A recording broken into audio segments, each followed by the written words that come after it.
Biden just gave a sweeping pardon to his son, Hunter Biden, just days before he was scheduled to be sentenced. Republicans are, predictably, losing their ever-loving minds over it. It's a miscarriage of justice, Trump screams. Biden's a liar, Representative James Comer laments. And while the hypocrisy of Republicans, who will say and do whatever suits them and condemn it when Democrats do the exact same things, is frankly old news at this point, and I'm not sure how much good it really does to report on said hypocrisy other than to provide rage bait for those of us on the left who rapidly eat that up, present company included, it somehow still never ceases to astound. In the same breath that Republicans are screaming that the DOJ is a Democrat-led agency conducting political warfare against the righteous citizens of its own country, it's also saying that the prosecution of Hunter Biden by that same DOJ, which politically motivated Republicans have been gunning for years, is just and righteous, and therefore a pardon is a miscarriage of justice. The DOJ is only acting correctly when it is acting to serve Republicans. In all other instances, it is a politically motivated, Democratic-biased weapon of the state. But also, Republicans love law and order. So, which is it, my dudes? Because last I checked, those of us on the left were over here like, hey, I don't think there's much on that laptop, but yeah, sounds like Hunter Biden broke the law. Prosecute away, pal. Because we're capable of the duality of criticizing the DOJ for overarching policies like overly harsh mandatory minimums and the general need for criminal justice reform, while also accepting that that same DOJ is not filled with conspirators hell-bent on undermining the rule of law and taking it over for some political purpose. Trust in institutions while also holding them to a higher standard. This is something Republicans cannot handle because it doesn't serve their aims. Their aims being winning over the American public by saying whatever it takes while behind the scenes doing whatever they want to enrich and empower themselves and the billionaires paying their bills. Hunter Biden makes the Republican masses froth at the mouth, so let's go after his laptop. Trump doesn't want to serve jail time, so let's call his prosecutions political fanfare and nothing more. Those who participated in the insurrection on the Capitol on January 6th are some of Trump's most ardent supporters, and admitting that what they did was wrong makes Trump look like he instigated an insurrectionist riot. So their prosecutions are also a political charade that must be condemned. And on, the hypocrisy wheel turns, pushed along by a Republican Party that claims to be patriotic and yet are willing to undermine the central institutions of our government to get what they want. Because patriotism always comes second to self-interest in the Republican Party. I'm gonna get mine, everyone else be damned. Largely stemming from fear. The Republican Party is not the party of warriors and patriots, it's the party of fear, filled to the brim with people who believe their lives, their money, and their livelihoods are under attack from invisible forces, and therefore it's dog eat dog, every man for himself. We have to take what's ours in this battle over resources. Resources which are only dwindling because the billionaire class has the very same mindset. Greed, greed, and more greed. And when you are blinded by fear and willing to do anything to keep your head above water, hypocrisy is the least of your worries. And now with Trump at the helm of it all, that hypocrisy will take hold in every aspect of our government, and those resources we're all fighting over in the Republican imagination will only become ever more scarce. And in many ways, the DOJ will be front and center in that fight. Who is and is not above the law will vary depending on the whims of the day and who it serves most. And time will only tell if Trump makes good on his promise to go after his enemies from within. So I'm going to get off my soapbox now, and we're going to talk about what the DOJ and the rule of law will actually look like in Trump's second term, based on what he said, what his supporters have said, and what his named heads of law and order, AG pick Pam Bondi, Director of National Intelligence pick Tulsi Gabbard, and newly announced FBI Director pick Kash Patel have said they plan to do once in power. Let's get into it. Not sure if you noticed this, but fake news is everywhere and will only get worse with Trump at the helm of government. It can be really hard to discern fact from fiction and even harder to uncover the bias influencing how your favorite news sources cover the news. For example, on Ground News, I found this story. Trump calls Biden pardoning his son Hunter a miscarriage of justice. They've compiled sources from around the world so we can see that this article has 100 news sources, and this makes it a lot easier to see diverse perspectives. We can easily compare headlines to see how the same story is framed across the political spectrum. For example, left-leaning The Daily Beast uses the headline, "MAGA goes into full meltdown mode over Hunter Biden pardon," while far-right The Gateway Pundit uses the headline, "Trump slams Biden's corruption after Hunter pardon. Such an abuse and miscarriage of justice." Very different takes, with one side criticizing the right for whining about the very same stunt they would want to pull, and the right calling Biden's pardon corruption. This is where Ground News comes in, and why I've been using them for over a year. Today's partner, Ground News, is an app and website that gives you additional context into the news you're consuming. They offer helpful tools you need when faced with starkly different headlines about the same story. You can see the overall bias distribution of the news sources covering this story, with a large percentage on both the left and right of the spectrum, and only 19% of sources from centrist articles covering covering this story, indicating that this is a pretty polarizing headline. If you scroll down, you can see the overall factuality rating of the sources. Only 51% of the sources score high on factuality. You can also see more information about who owns which source, with a solid mix of independent news sources as well as sources owned by large media conglomerates. All of these features can be really helpful to provide more context to your own echo chamber. You and your social media may have had one reaction, but it's important to understand the larger picture and what people outside your bubble are saying. And I'm able to get all this information thanks to Ground News. I also love their My News Bias feature for helping me get out of my echo chamber. You get access to a personal dashboard that reveals which types of stories and news outlets you read the most to help you make sure you're not getting stuck in an echo chamber. I'm always really impressed with Ground News, and I genuinely think they're a great resource for identifying biases in the media. So scan my QR code, click the link in the description, or go to ground.news/Leeja to get 50% off the same Vantage plan I use to stay informed, which comes to about $5 a month. This is the best deal of the year, so you can get unlimited access to all the features I mentioned. Subscribing supports my channel and helps an independent team keep the media transparent. Thanks, Ground News. First, some basics. When we talk about the DOJ and law and order, etc., what are we actually talking about? The Department of Justice, or DOJ, is the agency in the U.S. federal government that is tasked with enforcing the laws of that federal government. It is represented in the president's cabinet by the Attorney General, who acts as the lead law enforcement officer and the president's advisor on matters relating to justice. The DOJ enforces federal laws and is also charged with protecting U.S. citizens from internal and external threats. The DOJ is an agency that is within the executive branch, which can be a little confusing because it largely handles cases in courts, and their offices are often housed within the courts, but the Department of Justice is not part of the judicial branch. Its head, the AG, is appointed by the president, and all legs of the DOJ must ultimately answer to that AG and the policies he or she puts in place to further the president's agenda. The DOJ is checked, however, by the two other branches of government. It is checked by the judicial branch in that judges preside over prosecutions brought by the DOJ, and due process is ensured therein, and it's checked by Congress, who has the power to write and edit the laws that the DOJ is tasked with enforcing, and Congress sets the DOJ budget. There are a number of branches within the DOJ. Those include the FBI, the DEA, the Federal Bureau of Prisons, and a few others. So when we say the DOJ, we're not just talking about the federal prosecutor's offices, but also the FBI, federal prisons, and other agencies tasked with protecting U.S. citizens and enforcing federal laws. Under the Attorney General sit 93 U.S. attorneys, which represent the government in federal courts. Each state has one or several districts, and in each district sits a head U.S. attorney. Under that U.S. attorney are assistant U.S. attorneys. Those are the federal government lawyers who do the day-to-day work of prosecuting federal crimes in federal court. Within each U.S. attorney's office, lawyers cover three broad divisions: tax cases, criminal cases, and civil cases. And then within each of those three divisions are smaller divisions. So for example, as a law student, I interned at the U.S. Attorney's Office in Boston. So that is the U.S. attorney under the AG for the District of Massachusetts. Some states have multiple U.S. attorneys. So New York, for example, has an Eastern District, a Northern District, a Southern District, and a Western District because it's so large and populated. As an intern, I worked under a group of assistant U.S. attorneys who answered to the federal U.S. attorney who answered to the AG. I worked within the criminal division, and within that division, I worked for the securities and financial fraud division. So like Wolf of Wall Street type prosecutions. It's, in my opinion, one of the least icky things to prosecute because you're usually going after wealthy white men trying to make a quick buck by defrauding people out of their hard-earned money. I worked on prosecuting people for trading on insider knowledge, running Ponzi schemes that stole retirement money from old people, etc. That's also the division that prosecuted the Varsity Blues case against parents paying for their mediocre kids to get into colleges by lying about their athletic skills. I go into these details to give you a clearer picture of what the operations of the DOJ are day to day. Assistant U.S. attorneys work closely with FBI agents. FBI agents are the ones out there gathering the actual evidence and information that attorneys can then use to prosecute their cases. FBI agents are also the ones making arrests for federal crimes.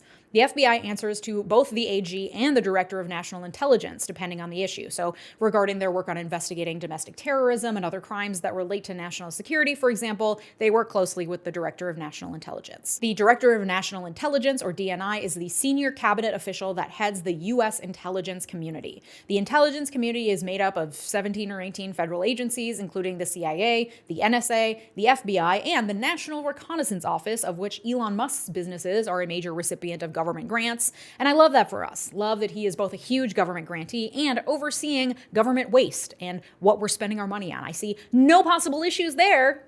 Okay, so obviously there are many agencies within the DOJ and within the intelligence community that all play a role in the overall law and order of the country. But I want to focus on the DOJ, the FBI, and the DNI because their work is generally central to what we mean when we say law and order, at least at the federal level, which is what Trump and his cronies will have control over and what they seek to gain even more control over. And Trump has named these directors, which will give us some insight into what's to come. So let's take each in turn. As Attorney General, Trump has named longtime ally Pam Bondi. Pam Bondi is the former Attorney General of Florida. She also defended Trump during his first impeachment trial and supported his claims of voter fraud in the 2020 election. Her political legacy even goes back to prior to Trump when she received an endorsement from Tea Party idol Sarah Palin, who endorsed Bondi in her run for Florida AG in 2010. During her run for AG, she regularly appeared on Fox News and had a close relationship with Sean Hannity. As Florida's Attorney General, she led multiple unsuccessful lawsuits attempting to overturn aspects of the ACA, which, for the record, means the Affordable Care Act, which is the same thing as Obamacare for those who still have it twisted.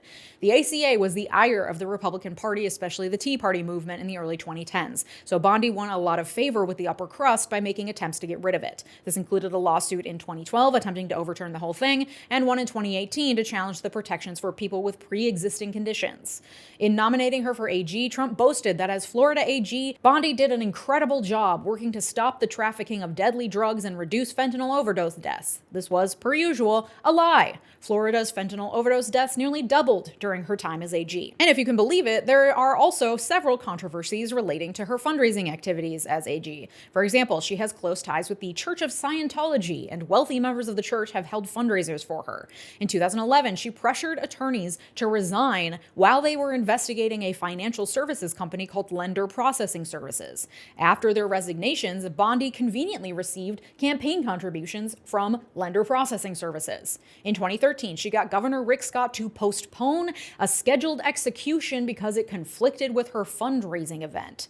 In 2013, Bondi announced plans to join a lawsuit against Trump University, and 4 days later, her political action committee received a $25,000 donation from the Donald J. Trump Foundation, after which Bondi decided not to join the lawsuit against Trump University. In 2016, the IRS determined that that donation violated campaign finance law. And then in 2016, Bondi endorsed Trump in the Florida Republican presidential primary. Today, Bondi is a chair at America First Policy Institute. The America First Policy Institute is a far-right think tank whose name you've hopefully heard a bit more of this election cycle. The New York Times called it more influential than Project 2025. The America First Policy Institute, or AFPI, was founded in 2020 by three rich Texans, including billionaire oil tycoon Tim Dunn, because of course. The org is filled to the brim with former and potential future Trump administration officials. Linda McMahon is chair of the board. Kellyanne Conway also serves as a chair. Trump's named U.S. Trade Rep, Robert Lighthizer, is a chair too, as is John Ratcliffe, Trump's chosen CIA director, and Lee Zeldin, Trump's chosen EPA director. According to the New York Times, like Project 2025, the Institute developed a plan for staffing and setting the policy agenda for every federal agency, one that prioritizes loyalty to Mr. Trump and aggressive flexing of executive power from day one. But unlike Project 2025, AFPI has kept their work pretty quiet, working behind the scenes on Trump's campaign and now on his transition. Their written plan is called the America First Agenda. It's significantly shorter than Project 2025. It has 10 pillars, which I'm honestly not going to list because they're pretty much the same as the Heritage Foundation's Project 2025. As head of the legal arm of AFPI, Pam Bondi has been hard at work the last few years, filing voter fraud lawsuits in battleground states across the country. She's a longtime Trump loyalist and has called for the prosecution of the prosecutors who chose to bring cases against Trump. This is a small indication of how she may act as AG, head of the DOJ, and the policies and cases she'll choose to pursue. It makes sense why Trump picked her as someone who has said she'll go after prosecutors that went after him. She could help Trump make good on his promise to go after the enemies from within. And of course, by that, he doesn't really mean domestic terrorists or anyone who poses an active threat to the safety of American citizens. He means people who have gone against him. And those prosecutors, including Daddy of the channel, Jack Smith, are the most obvious poster children for the types of people Trump would want to go after. Thank you for your service to your country, Daddy Jack Smith. Now might be a great time to head back to The Hague from whence you came. Rest up, sweet prince. Given the long track record Pam Bondi has for clearly not giving a shit about appearances of conflict of interest or impropriety or actively breaking campaign finance laws, something tells me she'll be pretty ruthless in going after whatever policies she and Trump deem worthy, with little regard for whether those policies are unethical or erode the public's trust in the DOJ. Cool. As Director of National Intelligence, Trump has named Tulsi Gabbard. Gabbard served as U.S. Representative for Hawaii from 2013 to 2021. She was the first Samoan American member of Congress and its first Hindu American representative. During her time in the U.S. House, she served as a Democrat. Despite leaning a bit conservative on issues like same-sex marriage, she was in fact the vice chair of the Democratic National Committee from 2013 to 2016. She was a member of the Congressional Progressive Caucus. She endorsed Bernie Sanders in 2016, and she ran for president in the 2020 Democratic presidential primaries and endorsed Joe Biden after she dropped out of the race. She became an independent in 2022 and joined the Republican Party in 2024. Convenient. In announcing her departure from the Democratic Party in 2022, Gabbard accused the party leadership of cowardly wokeness, anti-white racism, hostile to people of faith and spirituality, and digging us closer to nuclear war. During her time in the House of Representatives, Gabbard was known for taking strong stances against Islamic terrorism in the Middle East and opposed military interventionism. She also, by the way, has been active in the U.S. Army since 2003. She was deployed to Iraq from 2004 to 2005 and stationed in Kuwait from 2008 to 2009. She's currently a lieutenant colonel in the U.S. Army Reserve. She was critical of Obama for not doing enough to recognize Islamic extremism as a problem and actively opposed U.S. intervention into Syria. In 2017, she controversially met with Syrian President Bashar al-Assad and subsequently made comments supportive of Assad, whose brutal regime has been criticized the world over for human rights violations. Since leaving her seat in the House in 2021, she has really leaned into those conservative stances on abortion, foreign policy, LGBTQ rights, and border security, and she regularly appears on Fox News, at some point serving as a fill-in host for Tucker Carlson's show when it was still on Fox. She campaigned for several Republicans during the 2022 midterms and officially endorsed Trump in 2024. Trump named her honorary co-chair of his transition team and then announced his intention to nominate her as Director of National Intelligence. Gabbard faced renewed scrutiny over her stance on Syria and her past statements on Russia's invasion of Ukraine. Critics accuse her of echoing Kremlin talking points and having very little experience in foreign intelligence work. Russian state media has voiced support for her nomination, which has made people squirm even more. After Russia's invasion of Ukraine in 2022, Gabbard blamed Biden for the war, saying it could have been avoided if his administration and NATO had simply acknowledged Russia's legitimate security concerns about Ukraine becoming a NATO member. She also staunchly supports Israel's genocide on the people of Gaza and is openly critical of pro-Gaza campus protesters. This exemplifies the inherent contradiction in her stance on international policy. She has said, "When it comes to the war against terrorists, I'm a hawk. When it comes to counterproductive wars of regime change, I'm a dove." And at a campaign rally, she praised Trump for his courage in exhausting all measures of diplomacy, having the courage to meet with adversaries, dictators, allies, and partners alike in the pursuit of peace, seeing war as a last resort. The reason why this matters is because as head of the U.S. intelligence community, Tulsi Gabbard will be the one in charge of determining who's a terrorist and who isn't. And the problem with most conflicts is that they're never black and white. One person's terrorist is another person's liberationist militia. So Bashar al-Assad isn't so bad because he's fighting militias that some might consider terrorist organizations. Israel is fine for genociding all of Gaza because Hamas is a terrorist organization. Claiming to want only peace and for the U.S. to step away from meddling regime change while supporting dictators and genocide and Russia's war in Ukraine, coupled with her flip to republicanism when she didn't get the power she sought as a Democrat, makes it clear that Gabbard is willing to say whatever it takes to get in the good graces of the right people. And now, as a Trump puppet on intelligence, she'll be the one calling the shots on who counts as a terrorist and who doesn't. Pro-Gaza protesters on college campuses aligned with a terrorist organization. Putin's active aggression against Ukraine, legitimate security concern for Russia. Her love of strongmen will make her a lapdog for Trump. And as director of the FBI, Trump has just named Kash Patel. Patel is a former federal prosecutor and was chief of staff to the U.S. Secretary of Defense during Trump's first term. He played a key role in undermining the investigations into Trump related to Russian interference in the 2016 election.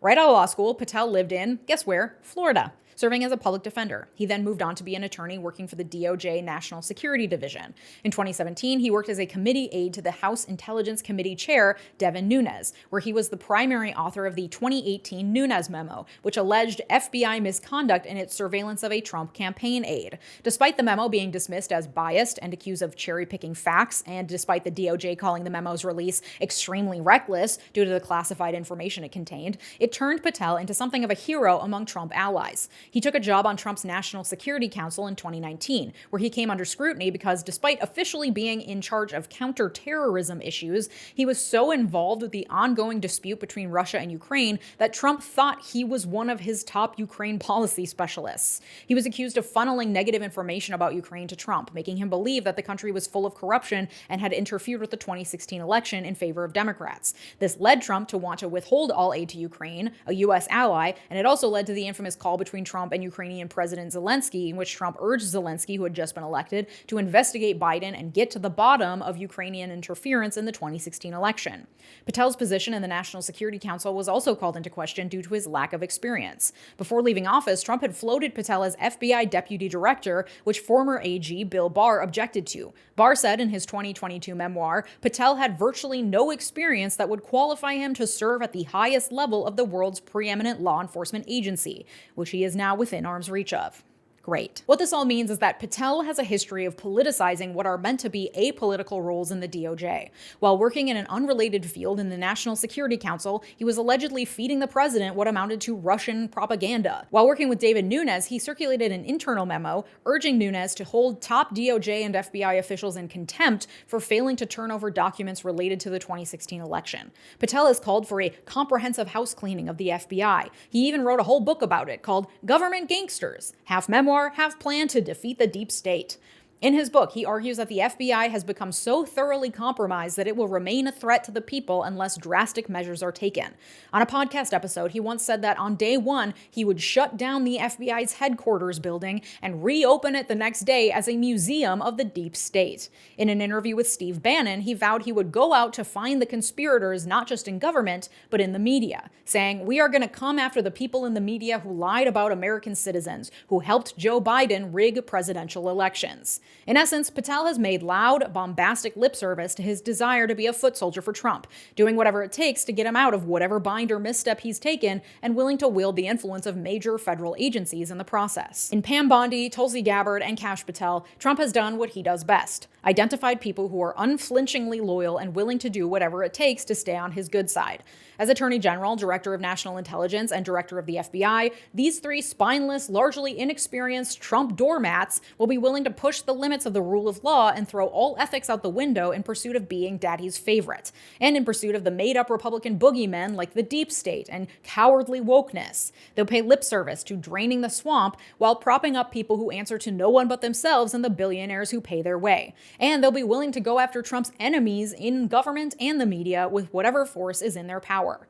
And while there certainly are fewer checks and guardrails that stand in the way of Trump's goals during his second presidency than there were during his first, I'm holding on like white fucking knuckling for dear life to the checks that do remain. First, all three of these people need to get Senate confirmation. They come with deep baggage and are not assured a successful confirmation process. At the very least, I'm sure Democratic senators are prepping intense questioning for each of these nominees that will put on full display for the American people their splotchy records. And if confirmed, as I said before, the DOJ still must face the checks and balances of the judicial and legislative branches. Even Trump-appointed judges are sometimes willing to actually adhere to the law and rule against Trump and his allies. Any major change to the functioning of the DOJ or the intelligence community or its many agencies will be met with legal challenges. And frankly, with Chevron deference gone, the Supreme Court is actually going to be less deferential to the rulings and choices made by agencies, making any major agency changes a process that will need to go through Congress. Congress, where Republicans have a razor-thin majority in both the House and Senate,